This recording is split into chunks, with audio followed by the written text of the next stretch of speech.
Hello, ladies and gentlemen. Today is a November 22nd edition of the MSP Initiative Live.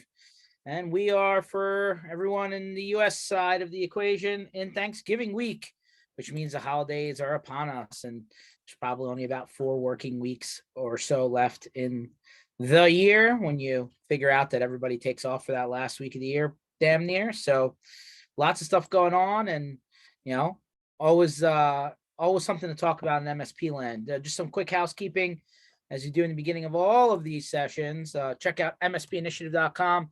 This and every other session we've ever recorded will be there under sessions. We completed all of our community block parties for the year. And again, a special thank you to everybody that joined us in Orlando for the All-American Rejects concert and the block party, and all the things that went into that was awesome. Especially with the hurricane force winds and everything associated with that, we were able to pull it off. And then lastly, channelstrongtour.com. We have our very last Channel Strong tour. We're getting the tour bus and have MSPs host us around the country. This is the last of those this year in 2022. So you'll find us in Fort Lauderdale, Tampa, Orlando, and Atlanta next week. So if you're in those areas, hit us up, click here, register. We'd love to see you out on the road. Obviously, we have some people that'll be on the bus, and appreciate our sponsors for putting in a little bit of math and money to put that together. And then very, very shortly, we'll be launching on mspinitiative.com a community benefits page. Our very first company who's thrown something up on there is our friends from Atera, A-T-E-R-A. If you haven't heard of them, check out atera.com, and we'll be posting their cool community benefit, we're calling it, shortly. So stay tuned for that. All of that being said, welcome. Thanks for all the people who are joining us live. And even though it says Nadia on the screen, I promise you that's not his name. We are welcoming a special guest from Malwarebytes. And I will give you a shot to give him your real name and a little bit of background on yourself. Very good. Hey, George, just before I get started, I just want to thank you for having me on today. I love your podcast. First off, you have such a disarming way of communicating with people that it seems to really bring out their nature. And I've also noticed I like to call it the barroom conversation. That's what should be happening at all the, like, I've said it 1,000 times, right? I've been to so many conferences, hundreds of conferences, maybe not as many as Keith Nelson, but I've been to many, many, many, many. And like, I'm all for the keynote speaker and the breakout session and the lab or whatever, but like the real conversation, and you can challenge me if you want, but the real conversation comes from the hallway, the bar, the curb, like basically everywhere in between where all the other stuff's happening. That's where I live, right? That's how I survive. So I appreciate that. This is just how I function, right? I like to have a real, like take the PowerPoint down, no brochure, no booth, by the way. I know we spend uber money on, the six foot table, 10, 8x8, 10x10, or the 4x4 kiosk. Yeah, I'm not even a fan of that. I like this. Right. So anyway, sorry for going on my rant. No, that's fantastic. Yeah, those conversations are always more sincere when you're not having to be on, quote unquote. So yeah, it definitely comes through on these. I love them. They're fantastic. So you're doing some fantastic work. So I'm not Nadia Karatorios. I am actually Eddie Phillips. I am the MSP Global Training Manager with Malwarebytes. And yeah, so I mean, where did I get started? I'm gonna fix your name. Awesome. Now you'll be the right name. There you go. Go ahead, Eddie. Yeah, perfect. So I got my start with technology. Man, I was really young. I had an uncle that was an engineer for Texas Instruments, and he was a huge influence on me. And so I always knew that I wanted to be involved with technology. And so I actually started my career in the enterprise. I worked for a couple of different companies, sat in the same chair, but got bought out by multiple companies. But most recognizable, I worked for a company called EDS, which most people have probably heard of. It's the world's biggest IT outsourcing company before it got bought by HP. And so I was a security engineer and network analyst before I wanted I wanted to have a more intimate relationship with the people that I was supporting and the companies I was working with. So I thought that was a good enough reason to start my own company, and started my own MSP. And so, boy, did I learn the hard way that that wasn't quite enough. Just being a good engineer, being a good technician is not enough. And so I spent the first couple of years as an MSP, quote unquote MSP, suffering, to be quite honest. And it got to the point where I thought that, it just wasn't gonna work out for me. I was gonna throw in the towel. And fortunately for me, my previous employer contracted me back at a lucrative rate. And I had a big decision to make. I had to figure out if I was going to call it quits. Hey, you know what? I had a good run trying to run my own business. It just didn't work out. Or figure out what I was doing wrong, reinvest in myself and my business, and carry on. And of course, that's what I ended up doing. Big shout out to the book, The E-Myth. Oh, it saved my business. Phenomenal book if you haven't read it. But I was the classic technician. And so it evolved from there. That was around 2008. So it took me to around 2010 to get my act together, so to say. And from there on, I developed a fairly successful MSP. In 2014, we had our biggest manufacturing client get hit by ransomware, and it was a huge wake-up call for us. I happened to be in Boston at a well-known conference, and 8 o'clock at night, we had an emergency call come out from our client that they couldn't access any of their files, and they were just ramping up for their big winter catalog that they were about to publish. And it was an interesting time. Luckily, we did have a great BDR process, and so we were able to recover. But I knew at that point that things had to change. And so we really shifted our focus. We actually came up with a security roadmap, and things were great. I ran operations for the MSP until, I guess, just before the pandemic hit, and I switched to sales and marketing. That was a lot of fun. I gave myself the moniker of cybersecurity analyst. When you own your own company, you can give yourself whatever title you want. And so I felt there was a better way to sell security, more wrapped around education. And that was the path I took, and it worked out really, really well for us. This past June, I was offered a buyout, and so I sold my MSP. And just as that was coming through, Malwarebytes gave me a ring and said, "Hey, we heard you're selling your MSP, and you might be looking for something new." And so we had a great conversation. They promised me the ear of people who can make a difference, because I know that vendors have to change. That there are so many areas where vendors have to start paying more attention to the way that MSPs sell, the way that they do business, the rock and a hard spot that they are in between, where they have to deal with, understanding the technology, but then turning around and understanding their client's ROI and how to make that relevant to them. And so, I joined the Malwarebytes team, and I'm having an absolute blast. It's only been a few months, but it's really encouraging, and really your journey right there. I mean, let's just kind of go like bullet point this for a second. So Sure. you're in corporate IT, you're in enterprise, you went through acquisitions, as an employee, and experienced it from that side. Right. You then left enterprise and started an MSP. We hear this all the time. We talk about the bottom 20% of MSP land turning over every 2 to 3 years with things like that, your story. You then learned that it's not easy. You're a technician, kind of owner-led, figured out, hey, we can do this, but it's not easy. There's a long road here. You then, in the early game, had a customer get hit by ransomware. Okay, 2014, that's, it seems like ages ago, but think about how prevalent that, bad guy, actor is. You then turn around and built a security practice. Change your title. I think that was funny, by the way, but so true. And then you sold your MSP, and now you're working for a vendor. I mean, you're like 8 stories of people kind of smashed into one. There's just so much there, man. It's been an adventure, and I've never been one to shy away from change. And I'll be super honest. I wasn't looking to go to a vendor. I was going to go back to either contracting or back to the enterprise.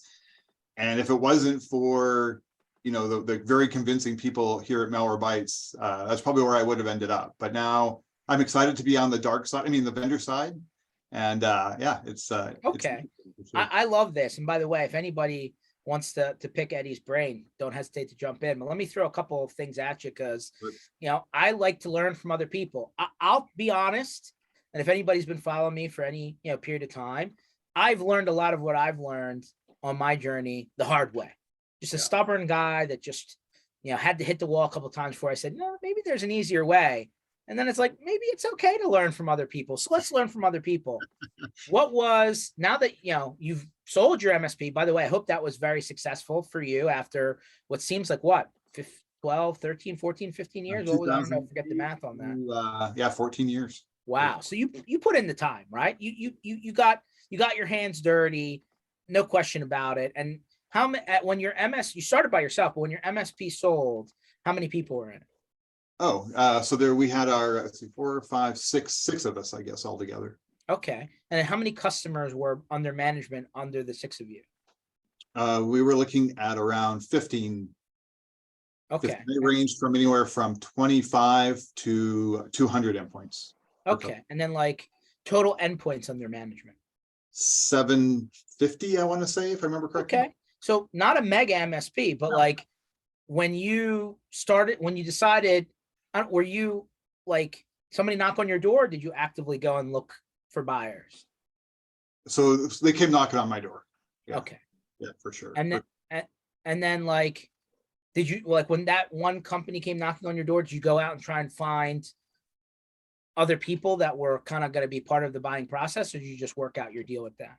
So it was what happened was it was kind of a co-op deal we had with my original MSP. And so when it got to the point where I felt I needed something different, it was simple enough to go to that other MSP and they bought out my shares and away I went. So it was pretty painless compared to maybe a lot of the acquisitions that are happening right now. I was very, very fortunate, I'd say. Yeah, that kind of who you know, not what you know, although that's not always true. And the relationships you build too, right? So, yeah. Like I was going over there on my way back, I saw this stuff. It's like, okay, yeah.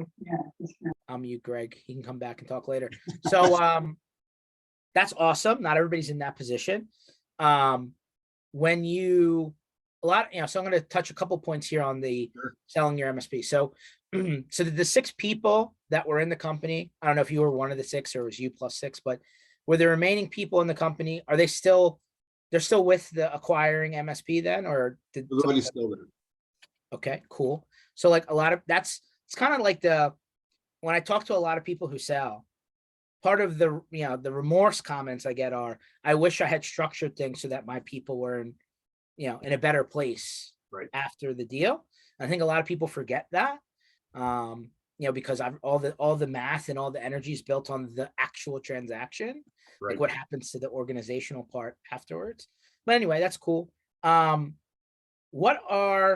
you were to have somebody think about like another person that you were back 14, 15 years ago, who's in corporate IT or internal IT or enterprise, and they're coming out saying, hey, I'm one of the 10, 20, 30% cut downs from some of these tech companies. And by the way, I feel like every week there's a new version of that, right? Pick company's name. I know Twitter's a special case. I'll put them to the shelf for a second. A lot of other big names have cut a lot of people in the thousands.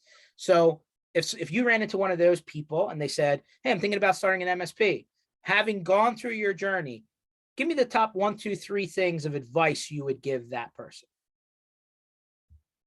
First of all, I think the main piece of advice I would say is, understand that it is not going to be like your day job. If unless you're buying out another MSP to get started and you're starting from scratch, it's going to be an uphill. First of all, I mean, especially in my geographic area, there was tons of competition. And when I sold, like there still is, and I kind of saw the writing on the wall. There's big mergers happening. It's a big consolidation, just like we saw with the ISPs a few years ago. And so I guess my advice might be to, be ready for the battle. Outsource whatever you can would be my second piece of advice. I took way too long to find somebody to do my accounting, to do my marketing, to, way too long to hire my first employee. It's amazing how we hold ourselves back sometimes, where I didn't think I could support my first employee. And then I made the plunge, and suddenly the work came out of the woodwork, I guess. I don't know if it was me limiting the business. And then I got to me my second employee. And so I recognized that, the first time around, that, yeah, you know what, make the plunge, because you suddenly get the free time to do the proper marketing that you're looking for, to service your client better, to offer more projects. So don't be hesitant to grow, I guess would be my final piece. A lot of people struggle with finding people that they, trust to do the work, especially these days, right? Where I feel like you almost need to practice like you're going to end up in court, right? Everything has to be documented. Every conversation has to make it into the system. Every change has to be, kind of put into the notes. And, sometimes that doesn't happen. So, were you lucky when you went out to find people, or what's your recommendation on that piece? Because that's maybe a hard one for everyone. My first employee was my brother. My second employee was his wife. And then I just started to, after that, it was a challenge. Hit and miss. I had an employee that I hired that great technically, interviewed phenomenally well. And then what had happened was I ended up getting a phone call from one of my longest, most trusted clients. And she called me up and said, hey, don't send that technician back here.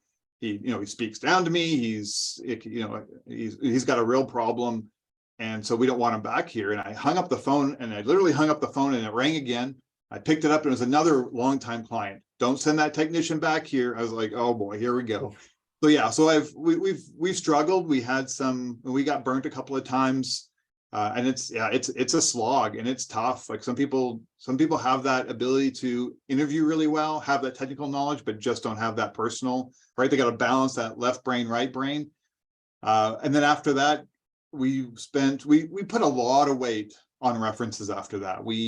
I hate to say it, but we just basically, we shopped around for known good staff that were out in the environment, and just made us an attractive place to work, is what it came down to. Gotcha.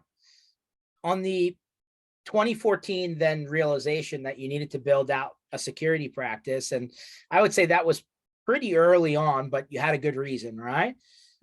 There's a lot of noise in security land. Quite frankly, I don't think you could stop spending money in that category. There's just so many things.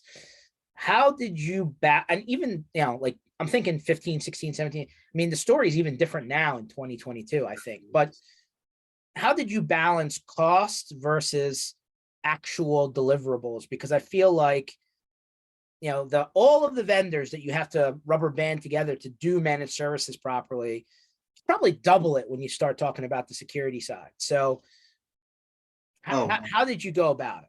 Yeah. So, I imagine most MSP, most of the people are listening to this are MSP, so they know the story, right?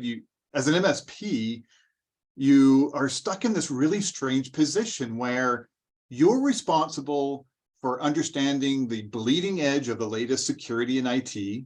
You're responsible for going around from vendor to vendor to figure out, what fits you and what fits your client.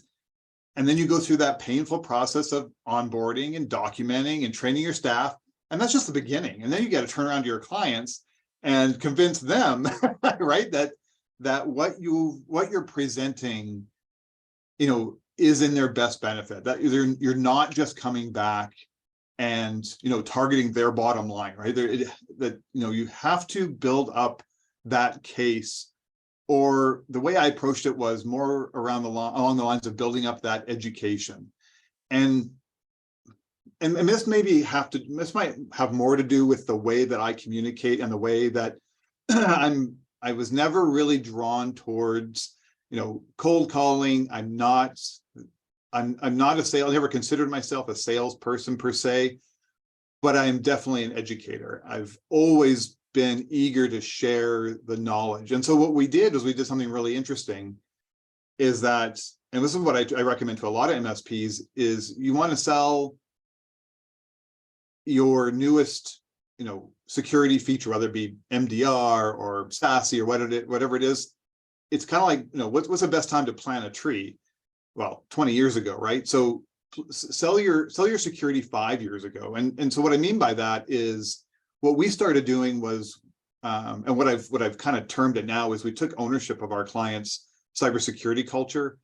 And the way we did that was we never stopped, or not never stopped, but we started interfacing directly with our client staff. And so what we did is we started having not just our normal, quarterly business reviews, but we would gather their staff into a big boardroom if we could, if they weren't all remote. And we would do what we refer to cybersecurity awareness training, although these days that more refers to things like know before and that thing. But what we did is we would pull everybody in a room. We'd have a 45-minute, not death by PowerPoint, not overly technical. We'd make, it would be humorous, it would be engaging, we'd make games out of it, we would get feedback, and we would talk about the latest threats, and we would talk about what was happening in the environment in such a way that we didn't spread FUD. Like, it wasn't about fear, uncertainty, and doubt, it was about being prepared, right? So we talked about being prepared, we talked about them owning their own data. And you know what, George? The interesting thing about our approach that way was that, who was in that room? Not just the CEOs, not just the decision makers, but the staff and the clerks and the managers and everybody else. But those are all the future decision makers, the future managers and the future C-level.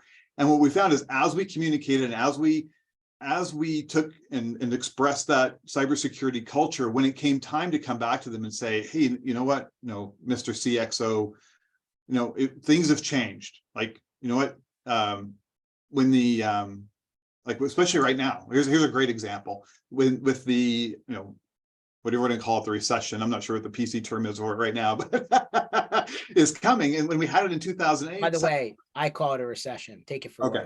Yeah, me too.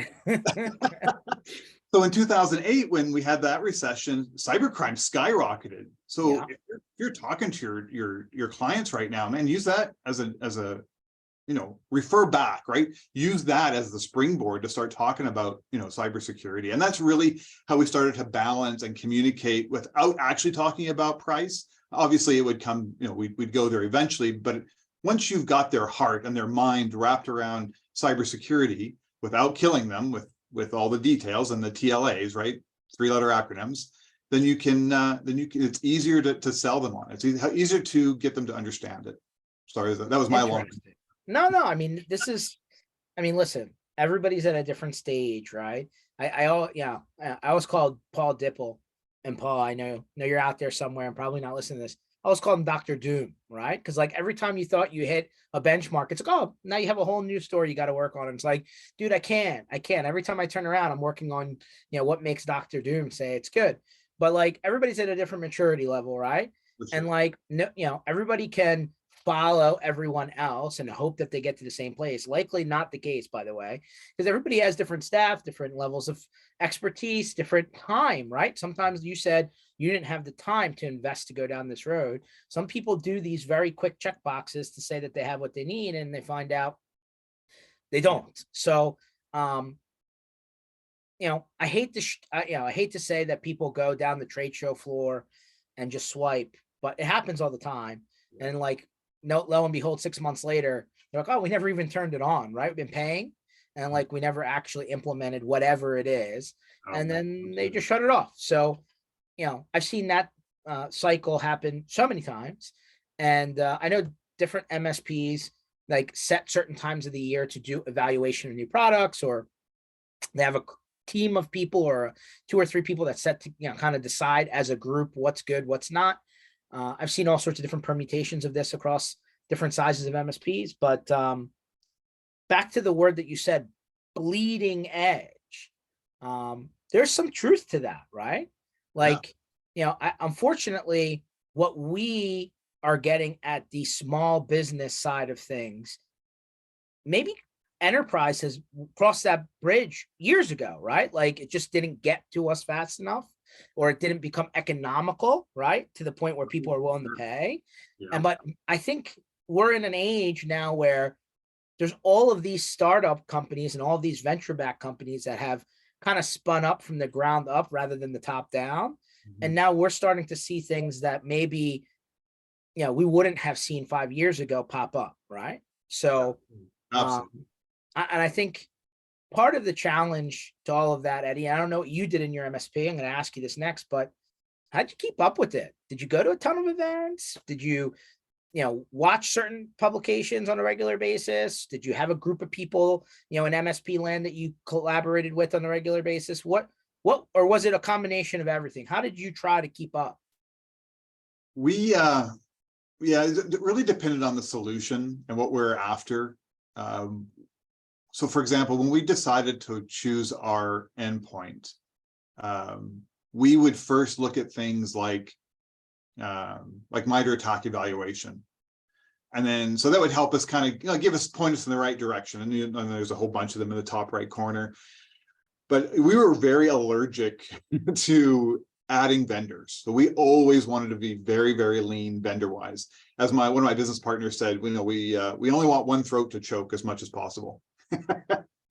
Right. So that helped us kind of, go along that path. Now we screwed up a couple of times. We went with a vendor that had endpoint that was also our firewall, and it just didn't work for us. And so, we got burnt a couple of times, and then we moved on, and it wasn't a perfect process. And things got better, right? I mean, 2014 to 2017, 2018. That was a big jump. Yeah. Oh man, things changed so fast, right? And so it came down to essentially keeping up with just the latest threats that are out there. It was all about, for me, it was all about maintaining an understanding of what was being effective, what kind of attacks were effective on the businesses that were out there. And we use that as our kind of our guidelines. And we set the goalposts towards, being able to not being that low hanging fruit, right? Which is pretty typical, right? Nobody's 100%. And I hope everybody understands that. And there's always that risk. And one of the big things that I had done when I was on the enterprise side was I had managed a backup disaster recovery solution. Back then it was just called backups, but for a 10,000 org, 10,000 people organization. And so that was always kind of where my heart was. While I was building the MSP, I knew what it was like to have to go to backups, and that sinking feeling in your gut when they've called you to, do a restore and the data just isn't there. But so anyway, so I always had that as my backboard. But going from there, it was always, best practice in the environment, keeping up with publications. We did go to the, we were a Continuum partner back in the day. And so we did go to their Navigate. That's where we kind of got our feel for what was out there. And we used our trusted existing vendors as much as possible. Fair enough.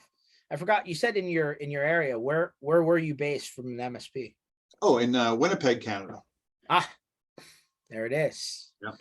Well, by the way, we could go on and on. I got plenty more questions, but let me pause for a second. So out of the blue, you get the phone call from the people at Malwarebytes. Yeah. As an MSP, we could talk for a long time about all of the frustrations with the vendors that we're using, right? Nobody's perfect. And I almost feel like it's the business models were never totally in alignment, right? Like there was always something that I'm like, well, why did you do this? If you're trying to work with people like me, right? Like fix this. And they're like, well, and then all of a sudden it got gray, right?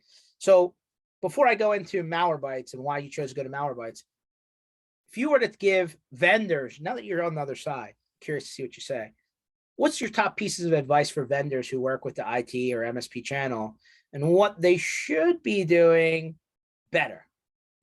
Oh man, we've got another hour, right? Yeah. Yeah. At the end of the day, vendors need to do better, and so to kind of draw that into some detail, I would have to say that vendors really need to first off understand the position that MSPs are in.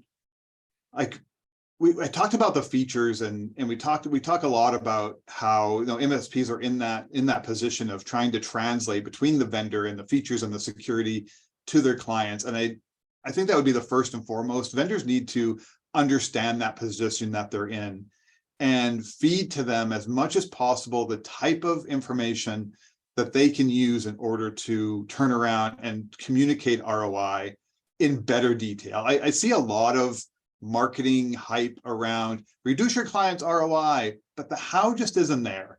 More focus on the how is definitely better. You know what? You know what, George, you mentioned it a little earlier. Just the vast amount of stack items and the vast amount of knowledge that an MSP has to have. So vendors really need to focus on helping MSPs in a couple of areas. Better onboarding, right? Making sure that, right? How have you ever been burned from a vendor when you went and deployed their solution, whether it be hardware, software, whatever, and then stuff hits the fan from a client, and then you go back, you dig in, and you go to the vendor support, and they say, oh, well, if you just enabled this feature, or if you just done this or just done that, this wouldn't have happened. And you know what? That used to scare me to death when we'd implement a new solution. And so there is a non-confidence feeling at times for MSPs when they deploy a new solution that vendors need to speak to. Whether it be formatting their documentation so that it easily slides into IT Glue or Passport, whatever solution that they're doing. If developing the portion of their incident response document that speaks to their software, something they can slide into existing processes. And you know what I'm a big fan of, and what I'm really pushing for, is drawing the lines between the products that vendors offer and like the NIST cybersecurity framework or the CIS control. So I'm not guessing as an MSP. Okay, great. You know what? I've done my due diligence. I've done the research. I've read the reviews. Okay, Mr. Vendor, you're giving me a product. I'm going to move ahead with you, but help me understand where you fit in those controls, so I understand the full scope of your project, of your product, and also I know where the holes are, so I know where to keep looking. I think those are some huge advantages that vendors could have if they just focused on those items. I feel like everything you just said, I feel like every vendor should be doubling down on implementation onboarding in general. Agree 100%. Giving you, hey, this is not where we're so good at. Probably not where they're going to put up the billboard, right? Let's be honest. But don't disagree, right? Like, let me know what I'm walking into. And I feel like the disappropriate amount of how sales works versus how MSPs buy, that gets lost in translation. I like what you're saying about, hey, let me understand where these compliance checkbox things come in, so I don't have to go and ask 180 questions in order to figure out whether I can do it or not. So I wonder if that's definitely an area where everybody probably needs to spend a lot more time. And if anything, like actually have those options built into the platform as hey, these are the things you need to do checkbox 1, 2, 3. I know I'm talking wide and big, but it's a general concept that should probably apply to a lot of people. There's a lot there. And quite frankly, everything you said, I really do agree with that. And I think part of the challenge also is, and me having sat on both sides of the table now, everybody keeps on building, right? Everybody keeps on rolling new stuff out. All these features come out, all these things come out, but like messaging those things and making sure that actually lands on the other side is a pretty big challenge. Huge. Like usually when you're going to evaluate something to put it in for the first time, that's where you spend most of your due diligence time. But like, how do you keep up with the 40, 50, 60 vendors at times, that are all doing things, right? Could be 6,000 new features across all of your vendors in the course of a 12-month window. Who has the time to actually read and go and watch, right, in order to see what's happening? But that's the advent of NOC services, SOC services, right? There's been a paradigm change, which you obviously know, that vendors just can't be selling hardware and software anymore. It's so big now that they need to start offering those professional services, right? Just to make sure that the MSP is successful, right? Their success is the vendor success. Yeah, I think that what you said, like, and we're about to go, hey, why did Malwarebytes? Why was that so attractive to you? But I think without the tribal knowledge that comes along with people that have been in the trench, sometimes they build things out of alignment based on how things work on the other side, right? And I think that's that brokenness sometimes of why the vendor sees the world one way and the MSP is like, I don't know what you guys are on, but it's not the air that I'm breathing. And like, let's get on the same track here, guys. Come on. But even if it's, and like, that's the hard stuff, by the way. I really get frustrated when like basic things like, hey, I need to order more and I can't do that. And why am I struggling to just go to number one on the McDonald's menu and get another one, right? Like I don't get why that's such a struggle, but. And not to mention the fact that so many vendors don't have their top tier security enabled by default. Like that drives me crazy. Microsoft's part of that though. Hold on. The big guys are part of that too. Like how often it's like, well, we're going to give you a blank tenant, but then you have to go turn on security defaults, Right. MFA, and it's like, why did you leave this open then? Why are you leaving it to me to decide if you're telling me that these have to be turned on? Come on. I find it hilarious that security defaults aren't on by default. It's true. Yeah, it's true. it is like, true. That's why it's silly when like, now when you go to platforms and it's like, yeah, you don't have a choice. The MFA has to be turned on when you create your account. And they're like, well, it's because you won't turn it on if we don't do it at that point. I mean, that's what it is, right? But I digress. So Malwarebytes made you the phone call. You sold your MSP. You're like, what do I do? You're thinking about going into maybe back in enterprise, maybe doing some consulting. You get the out of the blue call, it sounds like, and you said, I've never thought about going over to the dark side. Why now? Tell me. So I do get this question a lot. And so it's funny. I think that at first, and I'm sure you'll find this funny, and I'm sure maybe some of the MSPs that are watching, first of all, the name, there's a special place in my heart for Malwarebytes. When I first started back in 2008, boy, we used and abused Malwarebytes to rip out malware and everything else. So there was definitely a sentimental eye-catching move there.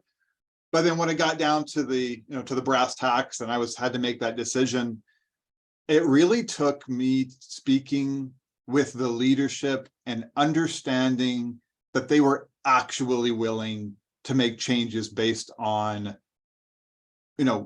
my viewpoints from an MSP owner. And that took a little bit of convincing on their part. And it took some very stern, looking over my glasses at them to make sure that we're all on the same page. And so that was a big part of it. You want to be the change you want to see, right? And so when they approached me with this opportunity, I was encouraged by the fact that they were so open and that I wasn't going to be the one-man show, that they were looking at, more and more industry on the MSP side leaders to help join the team and help steer the company. On top of that, I did my due diligence, went back, I looked at the product, I looked at where they've been, what the changes that they're doing, their success rate, their performance, like going back to the MITRE ATT&CK. I'm a big MITRE ATT&CK evaluations fan. As I mentioned earlier, we used it all the time under my MSP as kind of a guiding light. So I was happy to see where they were landing there. The user interface was beautiful compared to some of the other products I'd used. And so I honestly, I saw a ton of potential. And so, and you know what, I'll be honest, and I'm sure a lot of MSPs don't even know what Malwarebytes is offering these days. So there is a little bit of that underdog positioning that Malwarebytes is in. They've got a ton of great love. When we go to I was at DottoCon, I've been to a couple of Big Red Media events, and we get so much love from MSPs. Same thing I just said. They come up to us and said, "Oh man, Malwarebytes saved our butt back in the day." And so, and then that catches their eye. And so I'm just thrilled to see where the company is going, and I'm even more thrilled to be a part of it. That's kind of where I'm landing right now. I remember the original founder of Malwarebytes. I think he's still involved in the company. He's our CEO, Marcin. Yeah. And he was I was remembering the story. I was in person, and he was telling me how he, and a bunch of other people, how he just all started out of his dorm room, right? Like kind of took off out of nowhere. And we love those stories, by the way, right? It's America. You don't necessarily even need to go to college to be successful, let's be honest, but maybe not for everyone, but some people can do it. And he just said, like, it kind of blew up as he was in college. And like, the company took like, a mind of its own and started blowing up. And that's kind of in that heyday that you're talking about, where everyone's like, hey, free trial, let's see what it finds. Like, oh, Yeah. wow, there's a lot of stuff here.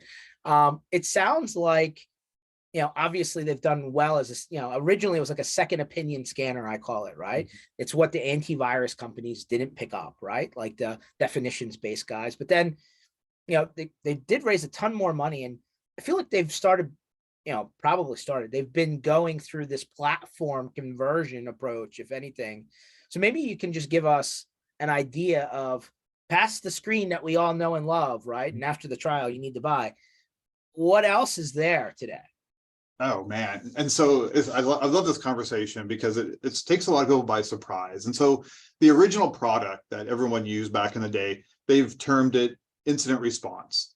And so it's a piece of software you would run if you think you have an infection, post-infection. But Malwarebytes has done a great job. They came out with they've got their business premium, they've got their web interface, which again is gorgeous. But for the MSP channel, they've come out with about 3 years ago with something called OneView, and essentially it's exactly what you'd expect, right? It's a multi-tenant single pane of glass where you can manage your policies, manage your endpoints, manage your deployments. We've got a lot of hooks now into everywhere you'd expect us to, ConnectWise, and sure, we're hooking up with SureWeb in the next month or so. Datto, Kaseya, ConnectWise, so all the usual players. And so now we've got the endpoint protection, which is, other than to compare it to other software that's out there, is what you'd expect out of a next gen endpoint protection software. We have an EDR solution, comes complete with ransomware rollback. Something else that I really loved about the software and was super impressed with was the suspicious activity monitor. And so we've used 3 or 4 different products out in the wild there, without naming names. But one thing that really stood out with me with Malwarebytes is the suspicious activity does a great job of breaking down what you should be concerned about and what you shouldn't be concerned about. So you're not just getting inundated with all these, black and white text logs. It actually has some intelligence behind it that will help you determine what you should be watching out for, what should be remediated or rolled back. And now, of course, in the last, I think, 5 or 6 weeks, we did actually come out with our own MDR. As easy as our suspicious activity was for MSPs to be able to go in and understand what was happening, MSPs still wanted that extra SOC level help. And so MDR, we've come out with MDR, been very successful. We're getting a lot of attention around it. And again, it just wraps around that easy to use theme that I love about Malwarebytes, right? I mean, if it hasn't been obvious so far with my belief around one vendor and simplified rollout and simplified management, it's what gets me enthusiastic and excited about Malwarebytes. First time I pulled back the curtain and popped my head onto the other side of what happens, from MSP to vendor land. My best description would be like Mad Max, where it was like a desert with a lot of people fighting each other and things exploding. I left the schoolyard definition, kind of explanation, because that's all cheeky, right? At some point, somebody comes in and makes sure that nobody gets hurt. Yeah. No, that's not what happens on the other side of the curtain. But sometimes people get along, and I'm not lying, by the way, guys. It's a little interesting on the other side, but I haven't said any names, and we'll keep it that way. What surprised you when you walked across to the other side? Because I think what we envision as MSPs of what may be happening in vendor world, I think is also not necessarily what's happening. I would say that what surprised me the most, okay, so keep in mind, I worked for Microsoft in 1995. I worked for Texas Instruments in 1996. I went to AT&T. I worked for EDS and HP. So I came from some really large enterprise companies that were sluggish.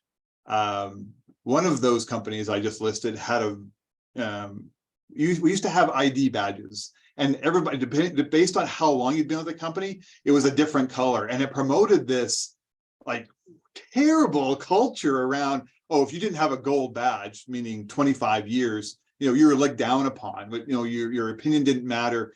Malwarebytes feels like a startup. I have never seen, mind you, they're considerably smaller than those other companies, but I have never seen a company able to change and accommodate their channel so fast. Yeah, so that really amazes me. I have to say their agility. I was very surprised.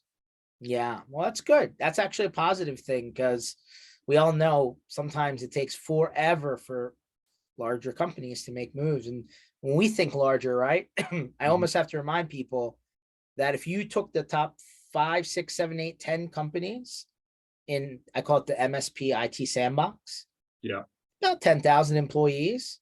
Well, Microsoft just laid off 10,000 employees 2 weeks ago. So like, think about that, right? We think about what we call the industry is like a sub vertical of the larger technology space, which is way, way bigger than sometimes what we see. But hey, that's a positive, right? Which is good. I like positives, because we try and wash out the post-apocalyptic desert that I just mentioned earlier. So all good. I know there's a few people here that are on live, and appreciate you for jumping on. Obviously like to open this up to you guys. I know you've been listening. I think Eddie brings a really cool story that we probably lived parts of this story all ourselves. It's just cool that he's kind of, his journey arcs through a lot of different things that we talk about on a regular basis. Keith Nelson, I know you're on there. By the way, congratulations. The Dallas Cowboys woke up and had a complete game somehow. yeah, baby. And you know what? Oh, you're a Dallas fan, Eddie? Oh, I'm from Dallas originally, so I got to close this session down. No, I'm just kidding. I know, It held is out to the nice end. to see you have another true American on your podcast. Okay, I got you. I mean, he's from Canada, so he's a Dallas fan. I have No, some. I'm from Dallas originally. Oh, okay, all right, but was in okay. Well, then I guess I can't give you a hard time if you're from Dallas originally. But Keith and Eddie, I guess, and for all the rest of the Cowboys fan, you did something that happens very seldom, few times in since 1960, right? Like a complete juggernaut blowout. I mean, that's an oddity. I'm not sure that that's the true Dallas Cowboys. I feel like that's, somewhere in between what we saw in Green Bay and, here is where they ultimately land. I digress. Congratulations. It depends on how stupid we let our OC get. Yeah. Plays to our strength, and he quits trying to be Tom Ass Turtle football, and you just beat someone up and let your big line wear them down. We can dominate like that. That's right. Wow. Try to be too somehow, Keith Nelson, you helped me as an Eagles fan, because you gave me some space. You gave me some breathing room, right? Because, you brought the Vikings down and we itched out a win in Indy. So now there's a 2.5 game gap. I'm thankful for that. Thank you for, your complete games. Contribution. Yeah. Yeah. I'd like to get to something Eddie brought up about vendors training MSPs. And I learned this from forensic audits. Quite often, many of the MSPs don't have a true core in technology. Yes, correct. The extent of their training is what a vendor gave them. And we go on site and we look at it and say, you were kind of like 60% there. You bought the right product, but you didn't implement it correctly. I mean, literally, in some reviews, we go where a syslog server isn't even set up for a firewall. And you're going, that seems to be a gap where people think they're buying a fix-all and not really learning how to implement it. Maybe it's too much of the training is spent on how to sell the stuff instead of how to make the stuff work. I'm not sure. I mean, so that's we're gonna put that over to Eddie, but Keith, I think the problem is, remember I said there's always for some reason a misalignment between how the vendor's business model and program is and how the actual road works, right, on the other side. And I almost feel like, I know they all do it to a large degree, like bronze, gold, silver, or, hey, you need to get so many people to go through our training course in order to qualify for this next tier. And to your point, Keith, some of that's probably technical. A lot of it's probably positioning and sales and product marketing stuff. So Eddie, let me ask you this question. Sure. And maybe this is something you take back to the other side if it doesn't exist. Like you said, hey, there'd be cool if like in all these platforms, there's check boxes to know that certain things are being met from a compliance standpoint or whatever. I think, maybe some of the problem is, hey, we did a wizard on your account deployment, and we're noticing that maybe you're not set up in the best practice way, or maybe you deployed a long time ago and like these new things came out, and maybe you need to go back and double check that these things are now implemented. Like, I feel like that's not something I see often. I don't know how, the guys on your side of the aisle are handling it, but to Keith's point, I think that, back to that conversation that I mentioned earlier, right? You did a lot of due diligence when you were going up to the initial adoption of something, Right. And the cliff kind of showed up and nothing happened after that. So, I mean, I can speak directly to that and what we're doing, what Malwarebytes is doing on this side, because that's exactly what I'm doing. It's taken me, so I started working for Malwarebytes in June, and I spent a lot of time just understanding how things worked on this side of the aisle. And I'll tell you what, just as an aside, it is the strangest thing in the world to only have to know one product. As an MSP owner, holy smokes. But anyway, so I digress. But yeah, so what I did is for the first few months of being here is just understanding the sales process, understanding the product to a greater degree, understanding their roadmap, testing the waters to see what kind of influence I can have. And now I am directly influencing how that transitioning stage for an MSP works out. So, making sure it's a parachute landing and not yeah, exactly what you said, not a cliff. All right, thanks for signing up. See you later. So yeah, that's exactly what I'm working on right now. We have a team of people that our professional services side that is putting together some phenomenal things that I can't really share just yet, but they're coming out, and I'm going to be super thrilled. But once I'm allowed to do it, man, I won't be able to shut up about it. It's going to be out there, and I'm excited. They're already lining me up to do a bunch of traveling next year, do a bunch of speaking. So I'm super pumped. Keith Nelson, how often in your auditing life did you have to pull a vendor in to confirm whether it's working or not working based on the vendor's best practices? I've never had to pull a vendor, and normally it's quite obvious. It's like there's a lot of great solutions, but none of them are even good if not implemented correctly. And I think I'm starting to feel there's a disconnect between what vendors think MSPs know and what MSPs know. There is. And I think there's an assumption that, they have a background in computer science and they understand the IP protocol and they understand, a lot of networking functions and what they really understand is specific vendor products. Yeah. You know what, Keith? I always like to say that MSPs are superheroes. And I know it sounds kind of like kind of pop culture references, but they aren't pretty MSPs like the Avengers. They're gritty, angry superheroes like the Watchmen, right? So, I mean, at the end of the day, they save the day, but to make that journey is a rough ride sometimes. Yeah. It's pretty good analogy, to be honest. Yeah. It's never the pretty one, I feel like. Very interesting. Well, I am happy to hear. Number one, great to meet you. Not Nadia, Eddie. And I love when vendors start to actually, correctly, by the way, you're not going stealing people. I don't like that either. But like in your position, you're a free agent, right? They're like, hey, we really kind of need that knowledge that, we're missing in the company. I love when they pull people out of, off the street who actually have lived it and know what it feels like, because otherwise I think they're missing a gap of information on what, the day-to-day looks like. And I think they start going and building towards another area that I think is probably not the right area. So glad to hear you're doing what we all want to see, right? These vendors start to listen a little bit more. and start to deploy things that make sense for the community. And that sounds great, Eddie. I can't wait to hear what the results of the magic secret stuff that's being worked on is, because, you know, maybe that'll be a blueprint for a lot of other people to follow. I hope so. I hope so. How do people find you? I'm sure they can, you know, how do they find whatever the MSP program is at Malwarebytes and get a little bit more information? Sure. Malwarebytes.com/MSP. I'm on LinkedIn. I'll connect with anybody. I'm easy. Or Phillips, 2 L's at malwarebytes.com. Hey, ping me if anybody wants to talk. It doesn't have to be about endpoint or even Malwarebytes. Of course, we'll talk about that, but I'll talk about business, selling MSPs, strategy, security. I love it. I'm here to help. Yeah, don't hold back.